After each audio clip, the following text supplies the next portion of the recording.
नमस्कार दोस्तों, मेरे प्यारे साथियों, आप लोगों को नमस्कार। मैं अंकुर क्लासेस में फिर से मध्यकालीन भारत के इतिहास में जो कि हमारा चल रहा था दिल्ली सल्तनत में अब शासक बनता है शैयद वंश जो आता है। वहाँ पर खिज्र खां होते हैं। खिज्र खां के बारे में बात करेंगे। यहाँ पर हमने आज शैयद वंश स्टार्ट किया है। इससे पहले तुगलक वंश चल रहा था और अब आया है हमारा यहाँ पर दिल्ली सल्तनत जो था वो वहाँ का राजा कौन बनता है? सबसे पहले खिज्र खां बनता है, उसके बाद में फिर मुबारक शाह बनता है। तो हम पहले खिज्र खां के बारे में बात करेंगे कि जो खिज्र खां था उसने एक उपाधि, जब वो सैयद वंश को स्थापित करता है तो वहां पर खिज्र खां ने किसको हराया था? नसरुद्दीन महमूद को हराने के बाद में क्या करता है?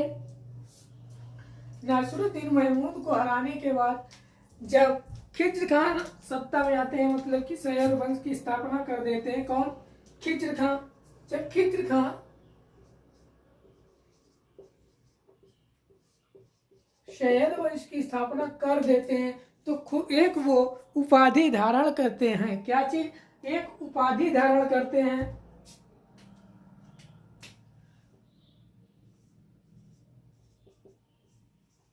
एक उपाधि धारण करते हैं, वो होती है रैयत ए आला की। कौन सी?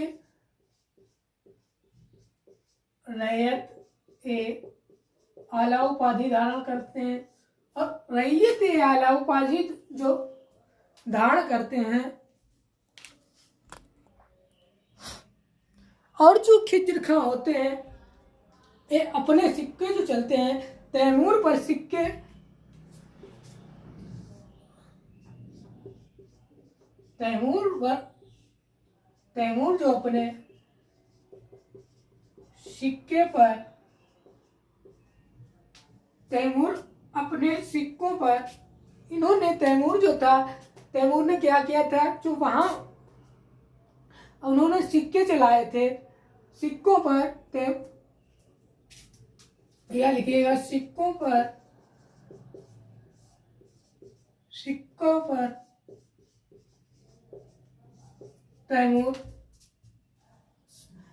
तैमूर तथा उसके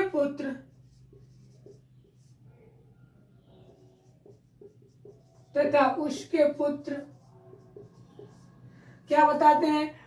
पुत्र शासन काल, इनका जो पुत्र हुआ करता है तो वो था कौन? शाहरुख।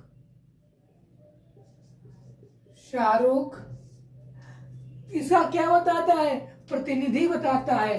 शाहरुख का क्या बताता है? प्रतिनिधि बताता है।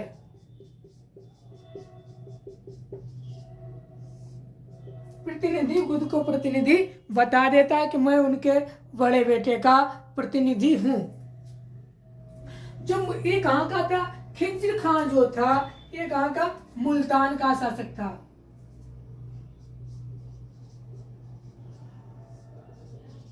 खिज्र खां मुल्तान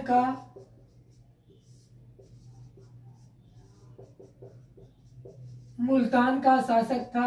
और खिज्र खां के पास में दीपालपुर हो गया आपका, और उसके बाद में आता था दीपालपुर सारगंज। यहाँ का ये शासक माना जाता था। कहाँ का? और जहां से इसको दीपालपुर जो था, दीपालपुर से इसको क्या कर दिया गया था? खिज्र खां को शासन काल से अपदस्थ कर दिया गया था, मतलब कि हटा दिया गया था। दीपालपुर का शासक जो था उस टाइम,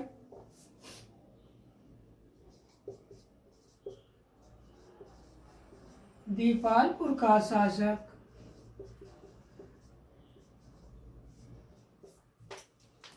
दीपालपुर का जो शासक था वो था शारगंजा। कौन था? शारगंजा।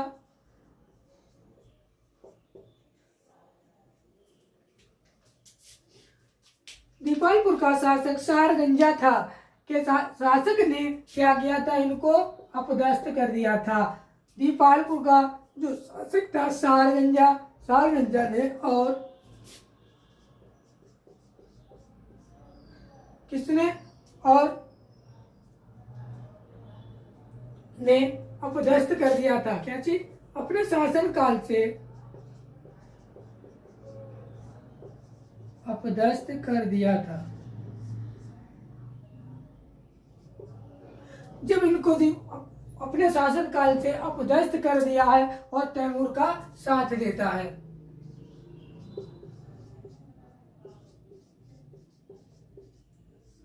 तैमूर का क्या करता है? साथ देता है। जब ये तैमूर का साथ देता है तो हमें आगे चल के क्या देखने को मिलता है?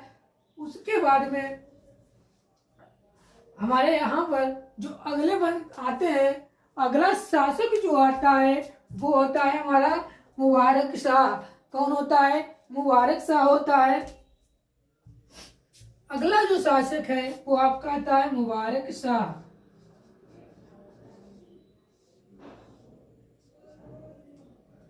हाँ, मुबारक शाह, जिनका टाइम पीरियड होता है जैसे कि 1414 से 1421 तक ये शासन करते हैं।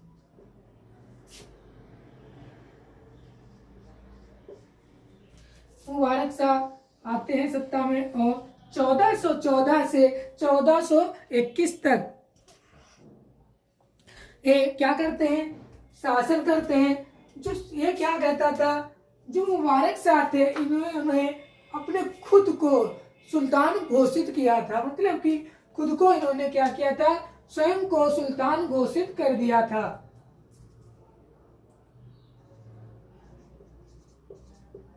स्वयं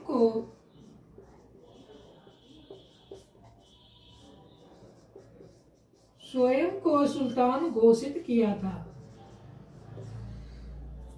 सेकेंड पॉइंट आता है इसी तरीके से कि सेकेंड पॉइंट में बताते हैं नायब ए अमूलर। क्या चीज?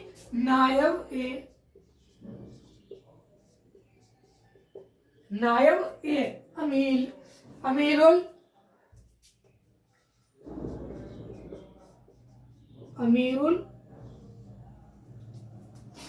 अमीरुल मोमिनीन। क्या चीज? मोमिनीन। नायब ए अमीरुल मोमिनीन भी बताते हैं ये क्या था? उपाधि थी। और ये कहाँ के करते हैं? देखो, आक्रमण कहाँ के होते हैं इनके टाइम पीरियड में, इसके बारे में हम बात कर रहे हैं आपसे अब।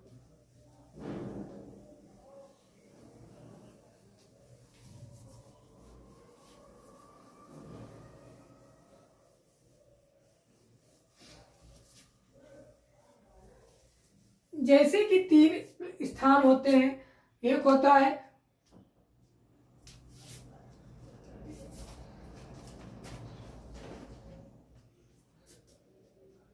है खोखर। खोखर जनजाति जो क्या चीज?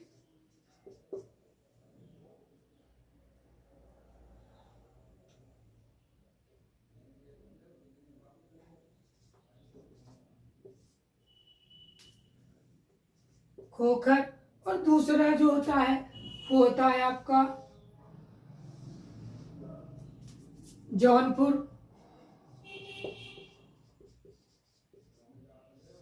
जौनपुर था। और एक जो तीसरा बचता है वो मालवा का क्षेत्र होता है। कहाँ का? मालवा का क्षेत्र होता है। तो यहाँ पर जो खोखर लोग होते थे ये कहाँ पाए जाते? जसरथ में। यहाँ पर जसरथ है और इसके बाद में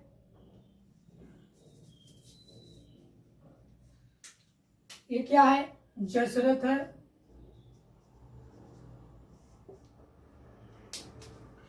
और यहाँ पर जो आता है जौनपुर में कौन होते हैं? इब्राहिम होते हैं।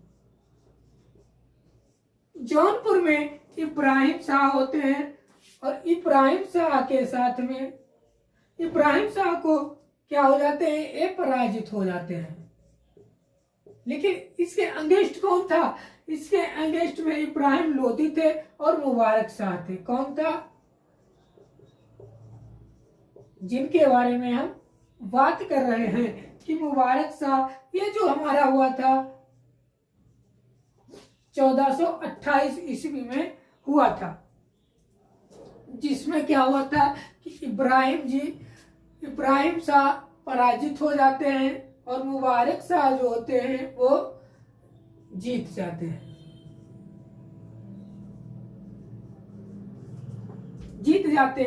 अब हमें देखने को मिलता है कि यहाँ पर जो जौनपुर में आक्रमण होता है, उसके बाद में मालवा का क्षेत्र भी अभी बचता है और खोखरों वाला भी बचता है। लेकिन हमें देखने को आगे मिलता है कि ग्वालियर में कौन था? अलपंजा था।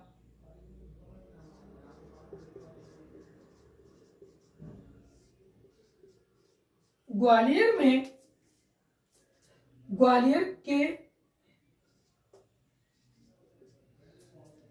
के अलपंजा एवं बयाना के मोहम्मद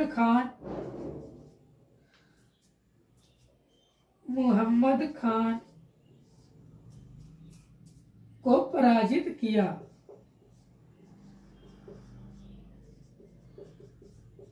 मुहम्मद खां को भी पराजित किया।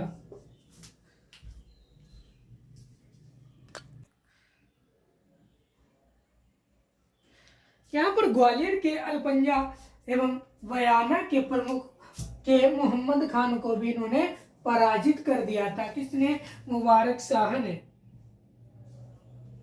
और फिर एक पॉइंट डालते हैं कि फरिश्ता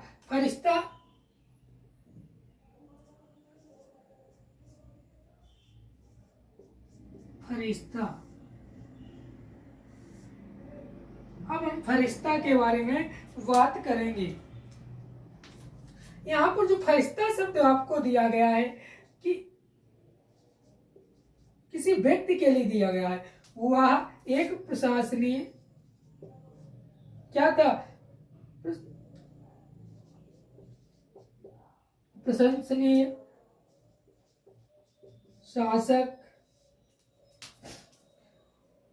शासक बोलिए या राजकुमार बोलिएगा। प्रशंसनीय राजकुमार था और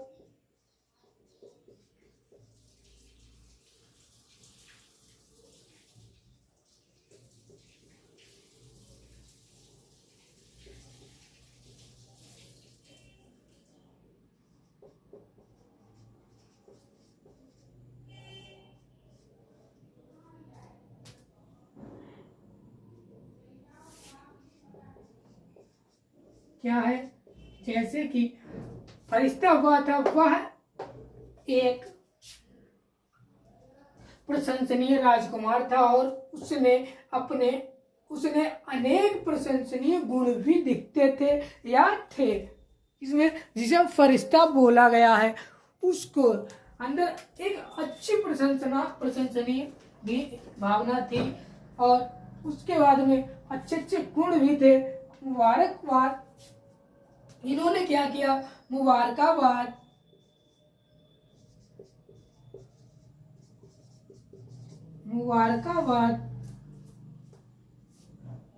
की स्थापना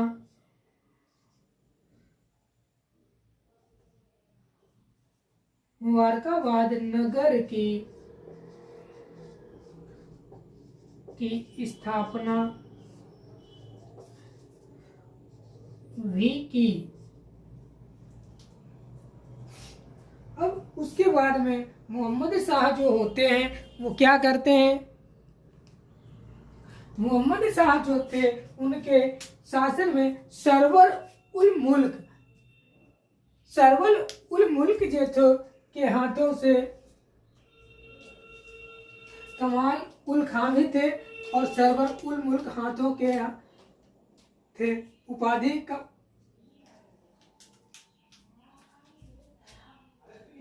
और इन सब की अलग अलग उपाधियां भी थी, जो कि अपने उपाधियों के नाम से अलग नाम से भी जाने जाते थे, लेकिन यहाँ पर कुछ अलग ही नाम के से ही बोले जाएंगे। आगे देखते हैं। मैंने क्या बताया अभी कि मोहम्मद शाह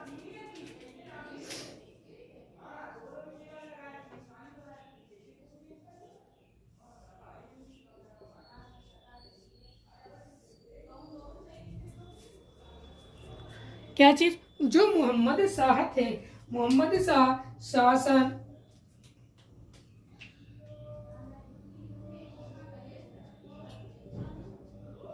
शासन सरवर उल मुल्क के हाथों क्या होता है, दूसरे जो होते हैं कमाल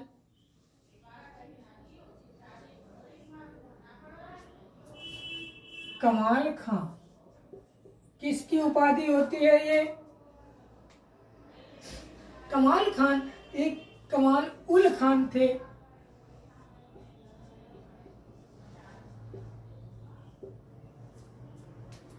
और जो इनकी उपाधि थी, उपाधि इनकी क्या थी?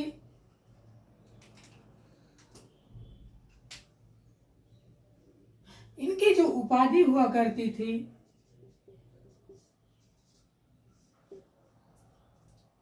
वो इनकी उपाधि थी कमाल खां। कमाल उल खां की जो उपाधि थी वो कहाँ गई थी? वो क्या उपाधि थी? कमाल खां। जो कमाल उल खान जो था ये क्या था? बिल्कुल अंगूठा टेक। अंगूठा टेक का मतलब कि ये पढ़ा लिखा नहीं था, ये अयोग्य शासक था। कैसा? अयोग्य शासक था। ये व्यक्ति जो था ये अयोग्य था। और यहाँ पर जो होता है कमाल उल मुल्क, ये क्या करता है? सरवर उल मुल्क पर हमला कर देता है, जिससे क्या हो जाता है? मुल्क को में पराजित किया। क्या कर जाता है? पराजित करता है। किसको? सरवर उल मुल्क को। कौन? कमाल उल खान, जिनकी उपाधि थी कमाल खान। इनको ये कमाल खान जो सरवर उल मुल्क को पराजित कर देते हैं। और उसके बाद में क्या होता है? ये अयोग्य शासक था ही, लेकिन उसके बाद में हमें क्या मिलता है?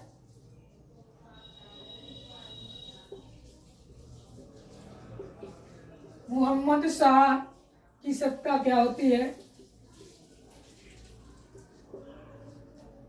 डगमगाने लगती थी। इसी वजह से, क्योंकि यहाँ का जो कुल मुल्क था, मतलब कि कमाल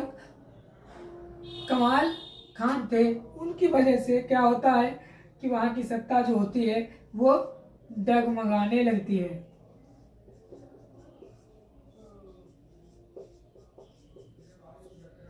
सत्ता जो होती है वो डगमगाने लगती है। लेकिन उसके बाद में क्या होता है? जब इनकी सत्ता इनके कब्जे में नहीं रहती है और डगमगाने लगती है, अब उसके बाद में नया जो शासक आता है वो कौन आ जाता है? बहलोल लोधी आते हैं। बहलोल लोधी को मोहम्मद शाह अपने शासन काल में बुलाते हैं। कौन बुलाता है? मुबारक शाह। मोहम्मद शाह बुलाते हैं किसको? बहलोल लोधी को। कौन आता है? बहलोल लोधी को बुलाया।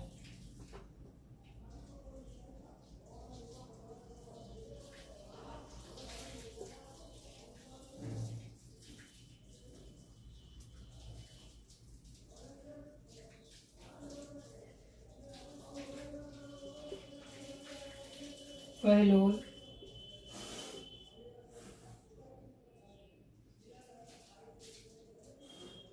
बहलोल लोधी को दिल्ली बुलाया।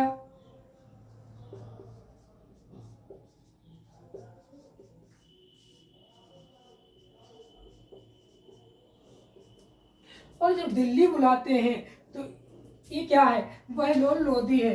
ये किसकी उपाधि धारण करता है? ये जो है अपनी उपाधि क्या धारण करता है? उपाधि धारण करता खान ए खाना। क्या चीज? खान ए खाने खाना की उपाधि को धारण करता है, की जाती है। और बाद में क्या होता है,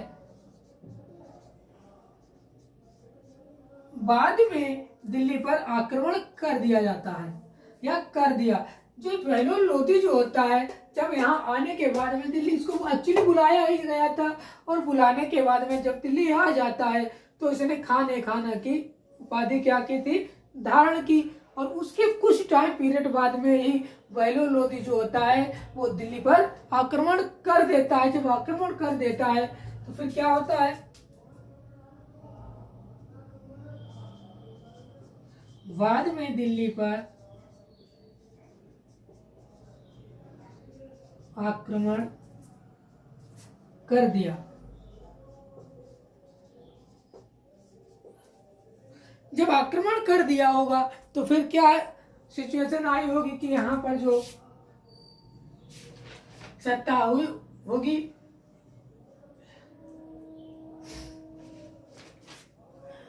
और उसके बाद में हम देखेंगे इसी टाइम पीरियड में अलाउद्दीन आलम शाह भी आ जाते हैं। कौन आता है, अलाउद्दीन आलम शाह। अब उनके बारे में हम देख लेते हैं थोड़ा। उसके बाद में ये जो दिल्ली सल्तनत है, इसमें सैयद वंश, वो अगले टॉपिक में अब स्टार्ट होगा। इसमें मैंने आप लोगों को कि यहाँ से सैयद वंश कब तक चलता है उस सब के बारे में मैंने बताया है, और भी बता रहे हैं। अब यहाँ पर आ जाता है अलाउद्दीन।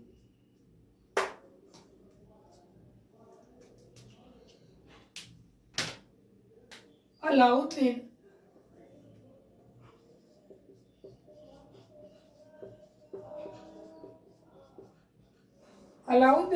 आलम शाह।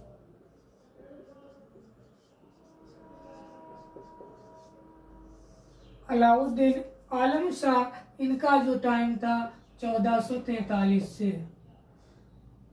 51 तक था। हम थोड़ा इनके बारे में भी बात कर लेते हैं।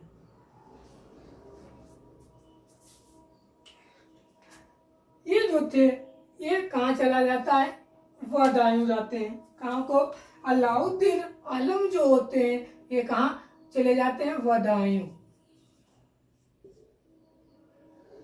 बदायूं चले जाते हैं।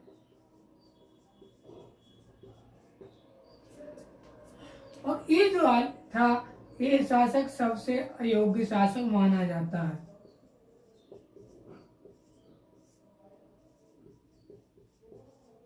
सबसे अयोग्य शासक माने गए हैं। और बदायूं जाने के बाद में दिल्ली पर लोधी वंश की, यहीं से क्या हो जाता है, दिल्ली पर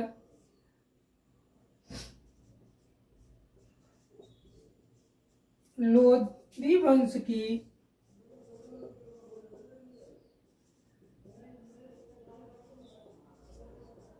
की स्थापना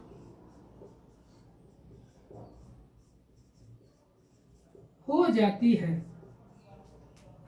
अब इसी को लेकर के हम लोग सैयद वंश यहाँ तक पूरा समझ चुके हैं, लेकिन इसके बारे में अच्छी तरह से बात अगले ही लेक्चर में होगी।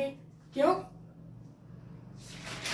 इसके बाद में हमने क्या देखा था कि जैसे कि इससे पहले हम कौन सा वंश पढ़ रहे थे कि तुगलक वंश। और तुगलक वंश जो था, तुगलक वंश का आखिरी शासक था वो था हमारा फिरोज शाह तुगलक। और फिरोज शाह के सबसे छोटा बेटा, सबसे पोता था। वो पोता का नाम था नासिरुद्दीन महमूद। नासिरुद्दीन महमूद क्या था, अंतिम शासक था तुगलक वंश का। उसके काल में आक्रमण हुए। कैसे हुए आक्रमण, वो मैंने पिछले वीडियो में भी बताया था कि आक्रमण हो जाता था। तैमूर जो था वो कहाँ का था, तुर्क का रहने वाला था, तुर्की था जिसे बोला गया है। और तैमूर ने क्या किया था बताए, तैमूर ने भारत पर आक्रमण करता है और अव्यवस्था जैसे फैल जाती है। जब तैमूर दिल्ली पर आक्रमण करता है तो वहां की जो शासन प्रणाली थी वो कैसी हो जाती है, वो अव्यवस्थित हो जाती है।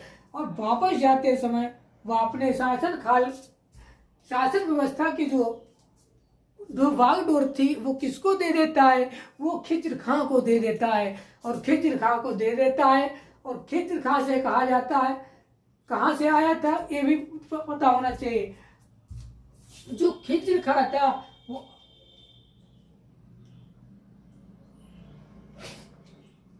सैयद वंश जो खिज्र खां को वहां पर इन्होंने बागडोर संभालने को दे दी, तो उसने खिज्र खां ने एक नए वंश की स्थापना कर दी थी जिसका नाम था सैयद वंश। जब सैयद वंश की स्थापना कर देता है, कौन करता है, खिज्र खां करता है। खिज्र खां जब सैयद वंश की स्थापना कर देता है तो वहां पर क्या देखने को मिलता है,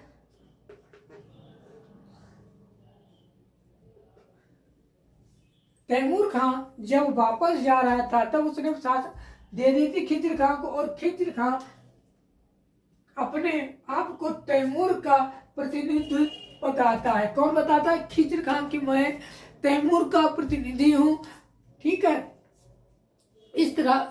और अपने बेटे को तैमूर के शाहरुख जो बेटा था प्रतिनिधित्व बताते हुए कहता है उन्हीं उसी के कहने पर यहाँ पर मैं शासन और प्रशासन चला रहा हूँ। कहाँ पर, दिल्ली सल्तनत में। ये बात वहां के सब लोगों को बता देता है। जो खिज्र खां था उसकी एक उपाधि हुआ करती थी रैयत आला की। किसकी, रैयत आला नाम की उपाधि थी। इसके द्वारा चलाए गए, किसके द्वारा, तैमूर के द्वारा चलाए गए पर लेकिन तैमूर और उसके बेटे शाहरुख खां के प्रतिनिधित्व सुल्तान बनने इसके पहले या मुल्तान का शासक हुआ करता था। कहाँ का, मुल्तान का शासक हुआ करता था। और जो मुल्तान के शासक के दौरान क्या हुआ था, एक दीपालपुर के शासक, वहां के दीपालपुर के शासक हुआ करते। मैंने अभी भी बताया था इसी वीडियो में कि दीपालपुर के शासक थे जो शारगंजा ने क्या किया था,